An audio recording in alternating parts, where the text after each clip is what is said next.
മൂന്ന് ടവല് വാങ്ങി തുടച്ചിനു കൊറേ നേരം ചുമക്കുന്നുണ്ട്. ചുമക്കുന്നതിന് ടിവിന്റെ എനിക്ക് തോന്നുന്നുണ്ട്, ചുമ കണ്ടിട്ട് ഒരു ടിവിന്റെ ഇതൊക്കെ തോന്നുന്നല്ലേ.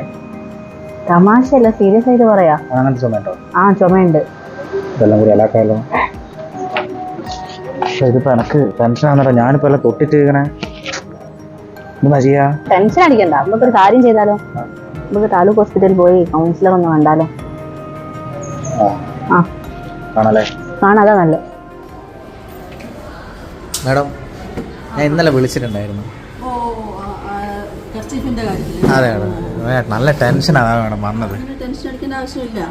നമ്മൾ ആ ഫ്രണ്ടിനെ ചുമയുണ്ടെന്ന് പറഞ്ഞല്ലോ, ആ ഫ്രണ്ടിനെ നമ്മളൊന്ന് കൊണ്ടുവരിക, ആ ഫ്രണ്ടിനെ നമ്മളൊന്ന് ടെസ്റ്റ് ചെയ്ത് നോക്കുക. എന്നിട്ട് ആ ഫ്രണ്ടിന് എന്തെങ്കിലും ലക്ഷണങ്ങൾ ഉണ്ടെങ്കിൽ നമുക്ക് കൂടെ നോക്കിയാൽ മതി. അല്ലാതെ ടെൻഷൻ അടിക്കേണ്ട ആവശ്യമില്ല കേട്ടോ. ഇനിയിപ്പോൾ നമുക്കറിയാലോ ഈ ഇതിന്റെ പകരുന്നൊരു വിധം എന്ന് വെച്ച് കഴിഞ്ഞാൽ നമ്മൾ ചുമയ്ക്കുമ്പോഴും തുമ്മുമ്പോഴും നമ്മൾ അതിന്റെ കണത്തിൽ കൂടിയാണ് നമുക്ക് ഒരാളിൽ നിന്ന് ഒരാളിലേക്ക് കിട്ടുന്നത്. അപ്പോൾ ഇനിയെങ്കിലും നമ്മൾ പിന്നെ ഒരു കർച്ചീഫ് നമ്മൾ സ്വന്തമായിട്ട് കരുതുക, വേറെ ആൾ ഉപയോഗിക്കാതിരിക്കുക.